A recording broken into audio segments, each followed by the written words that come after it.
Bienvenidos a este nuevo análisis a fondo. El objetivo que tenemos sobre la mesa el día de hoy representa un giro verdaderamente fascinante en cómo entendemos la gestión escolar. Así es, un giro radical. Totalmente. Hoy vamos a desentrañar un texto que es, a todas luces, el sistema nervioso central del liderazgo educativo en México en este momento. Me refiero a las directrices estratégicas para la excelencia directiva. Que suena a título de libro súper pesado, ¿eh? Suena súper burocrático. Y justo para quienes nos escuchan y tal vez tengan la impresión de que estamos por leer un manual administrativo aburrido sobre, no sé, cómo llenar formatos en la secretaría. La inmersión de hoy va a romper ese mito por completo. Exacto. Estamos ante el temario integral que define la promoción horizontal de los directores para el ciclo escolar 2025-2026.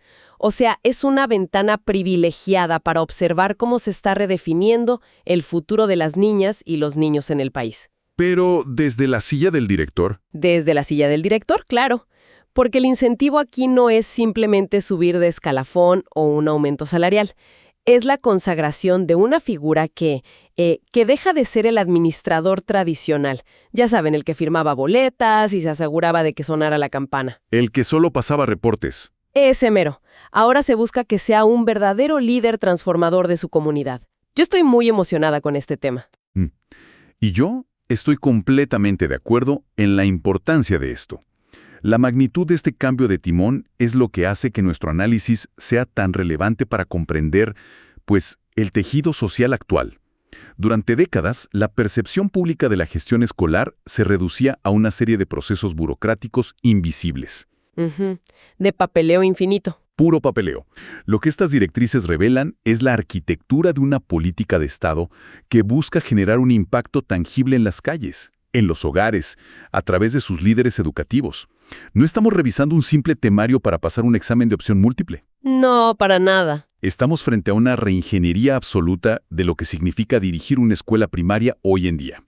Requiere una mirada quirúrgica para entender las implicaciones de esta transición. A ver, desempaquemos un poco esto. Porque leyendo el marco de referencia, el nivel de complejidad al que se enfrenta un director moderno es abrumador. Aparecen constantemente estas siglas de peso pesado. La UCICAM, que es la unidad del sistema para la carrera de las maestras y los maestros. Sí, la famosa UCICAM. Y por supuesto la NEM, la Nueva Escuela Mexicana. Sinceramente, leyendo lo que se espera de ellos, parece que se les exige ser pedagogos, abogados, mediadores de crisis y gestores comunitarios, todo al mismo tiempo. Todo al mismo tiempo y con una sonrisa, casi casi. Exactamente. La carga sobre los hombros de quien dirige el plantel hoy no tiene punto de comparación con la de hace, digamos, 20 años. Es que la realidad en el terreno es aún más intensa de lo que sugieren esas siglas. A menudo la sociedad imagina al director detrás de un escritorio, pero bajo la Nueva Escuela Mexicana es esencialmente un negociador de alto nivel. Un mediador 247. Así es. Y opera en tres frentes simultáneos que muchas veces entran en fricción. Primero, las exigencias normativas del Estado. Segundo, la autonomía de sus maestros. Y tercero, las necesidades crónicas de una comunidad diversa. Que no es poca cosa. No, para nada. Para que un directivo logre esta promoción horizontal, la evaluación mide tres pilares fundamentales. El primero es el conocimiento técnico, el andamiaje pedagógico puro. Lo académico. Lo académico. El segundo es la sensibilidad ética, que se traduce en un compromiso social y empatía real, no de papel. Y el tercero, que suele causar mucha confusión, es la visión política. Y ahí es crucial detenernos, porque cuando la audiencia escucha visión política en el contexto de una escuela pública, la mente viaja inmediatamente al partidismo. A los sindicatos, a las campañas. A las campañas, exacto. Pero el enfoque aquí es diametralmente opuesto. Se refiere a la política en su sentido más clásico. La capacidad de articular esfuerzos en la polis, en la comunidad. La política cívica. Eso. Es saber sentarse con los padres de familia, con las autoridades locales y con los docentes para negociar soluciones y llevar a la institución hacia el máximo logro de aprendizaje. Es ser un estratega social completo. Y esa es la definición operativa que el sistema demanda hoy. Esto aterriza directamente en el primer gran bloque del documento, el área 1, que son los aspectos normativos. Que suele ser la parte que a todos les da sueño. Claro, porque tradicionalmente la normativa se ve como una camisa de fuerza, un conjunto de reglas rígidas y punitivas que limitan la innovación. Pero lo fascinante aquí es que la perspectiva que deben adoptar los aspirantes cambia por completo esa narrativa. Le da la vuelta. Le da la vuelta por completo.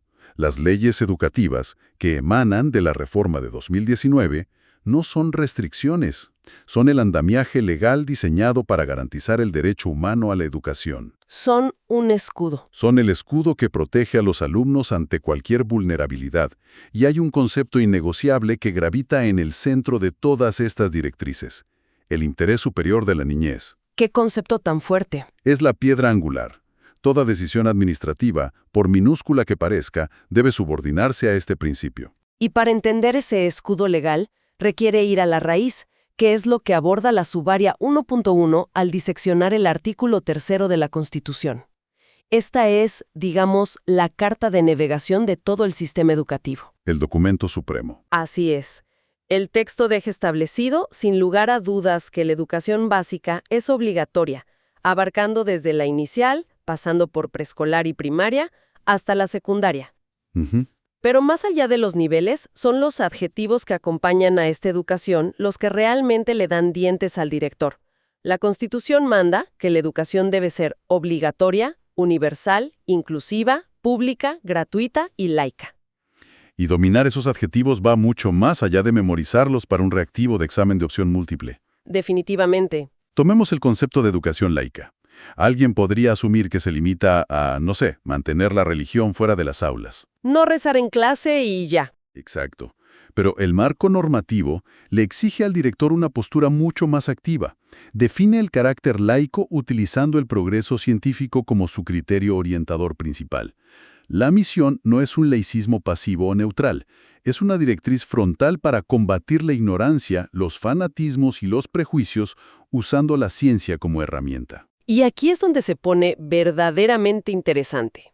Porque en una era de desinformación masiva, donde las teorías de conspiración y los prejuicios viajan a la velocidad de la luz en redes sociales, el director tiene el mandato constitucional de hacer de su escuela un bastión del pensamiento científico. Es una responsabilidad enorme. Enorme.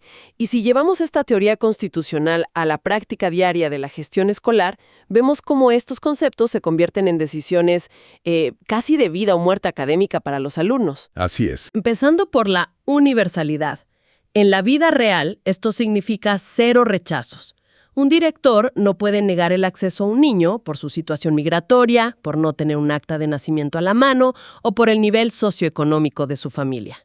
Y esa universalidad nos obliga a hablar de la inclusividad. Porque abrir la puerta de la escuela no sirve de nada si el diseño interno expulsa al estudiante. Claro, si lo segregas adentro. Exactamente.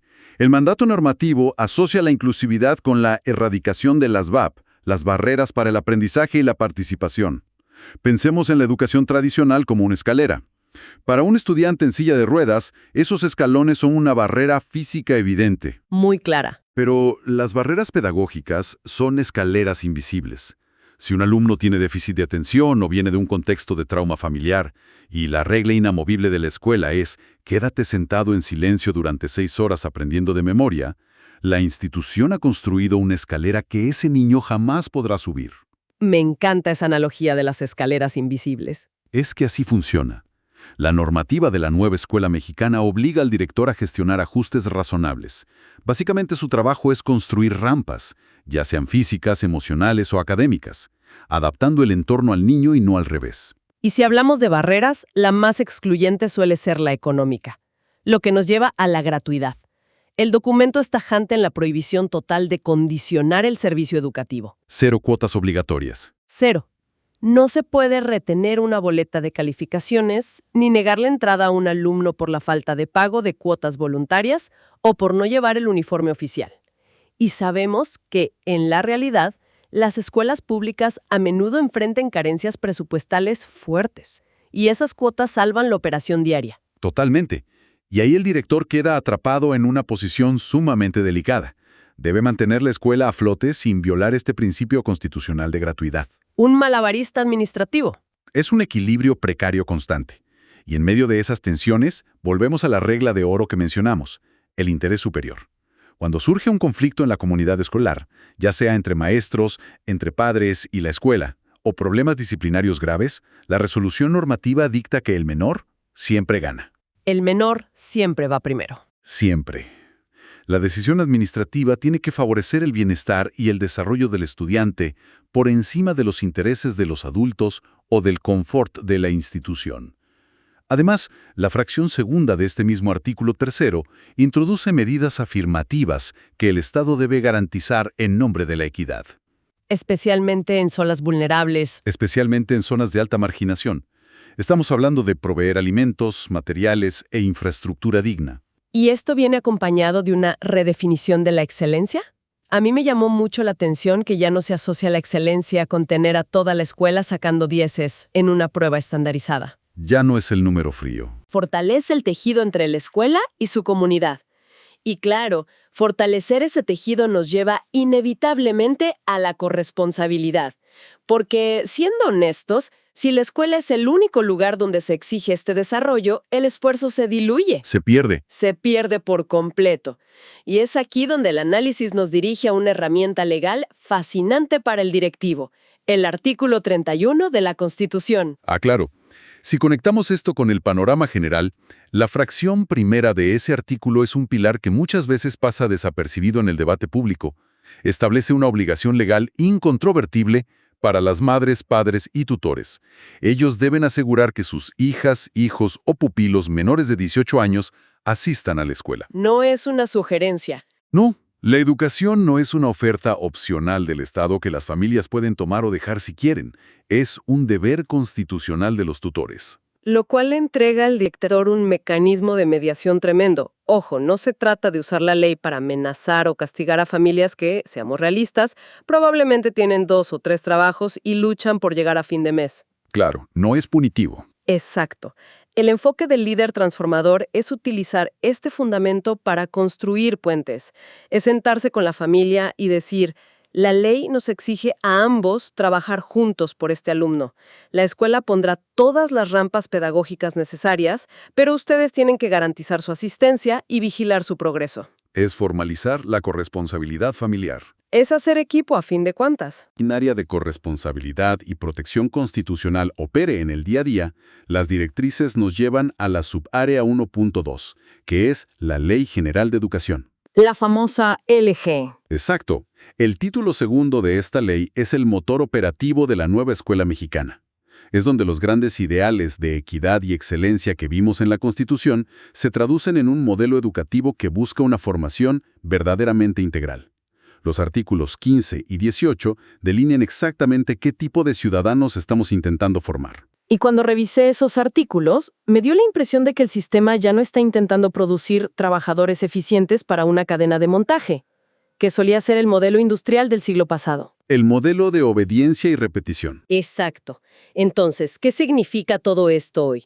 Los fines que establece el artículo 15 parecen buscar la formación de filósofos ciudadanos.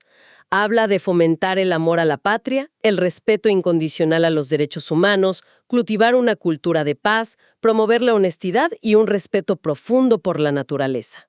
Es un cambio de visión enorme. Es un perfil de egreso con una carga moral y cívica muy densa.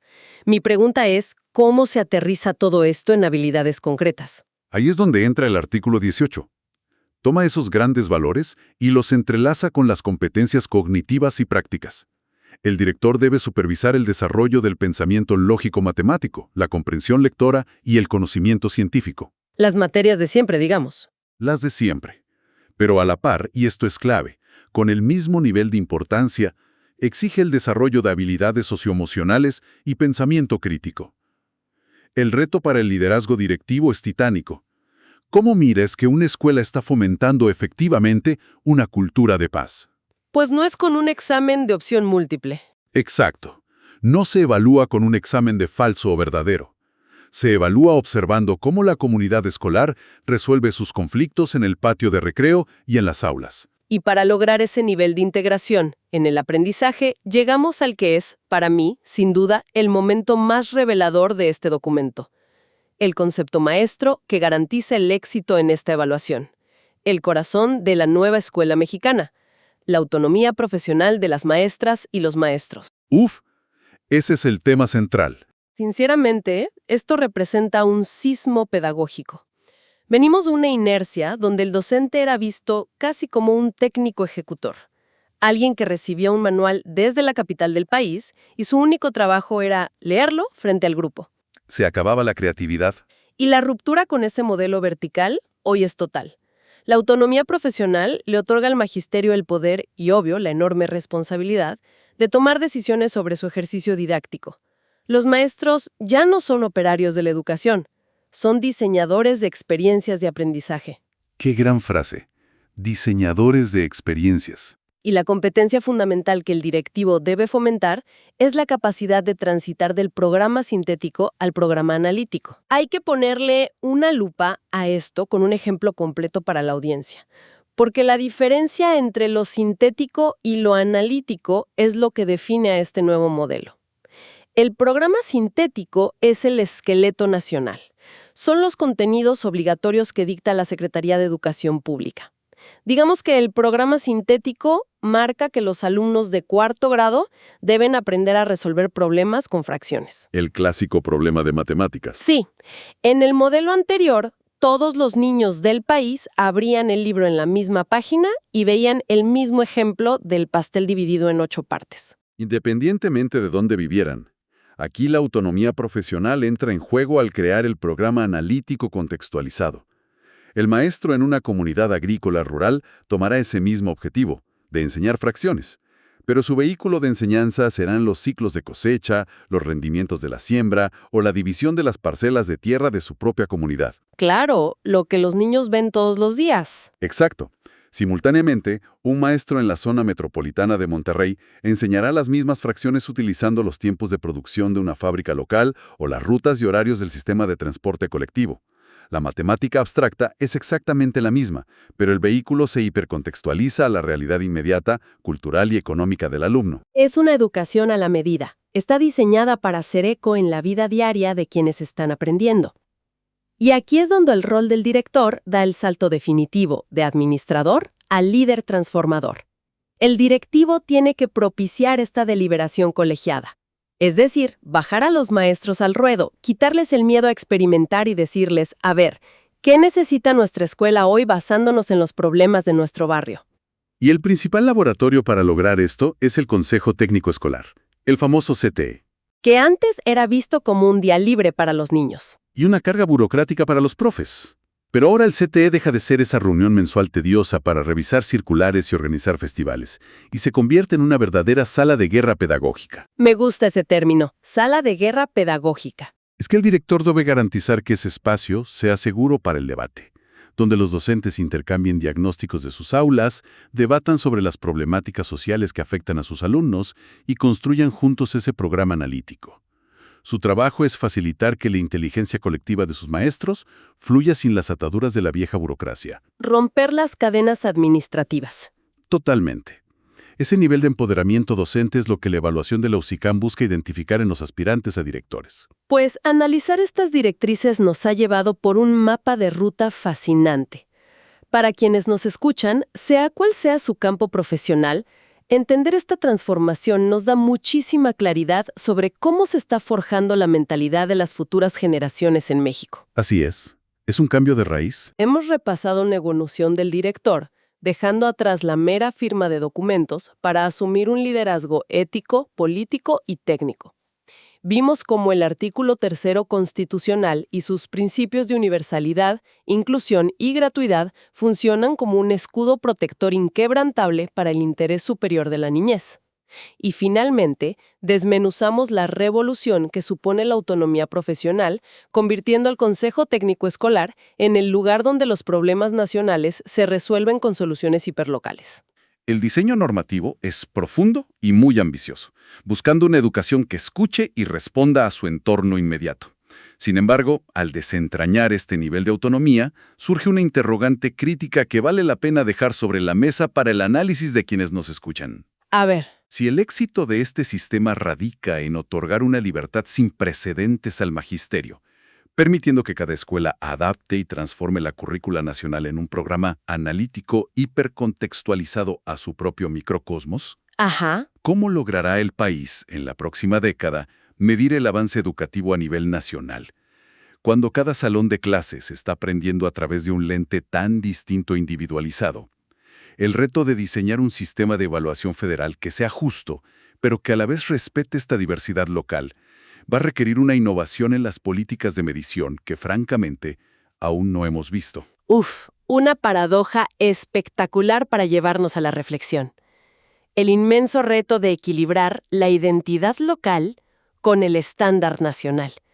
Es para quedarse pensando un buen rato. Da para otro análisis completo. Totalmente. Pues agradecemos profundamente a la audiencia por habernos acompañado en este recorrido a través de las entrañas de la gestión escolar mexicana. Esperamos que esta inmersión les deje herramientas valiosas para comprender los cimientos de nuestra educación actual y el peso monumental que recae sobre quienes dirigen nuestras escuelas. Mantengan la curiosidad alerta, sigan cuestionando su entorno y nos escuchamos en nuestro próximo análisis a fondo.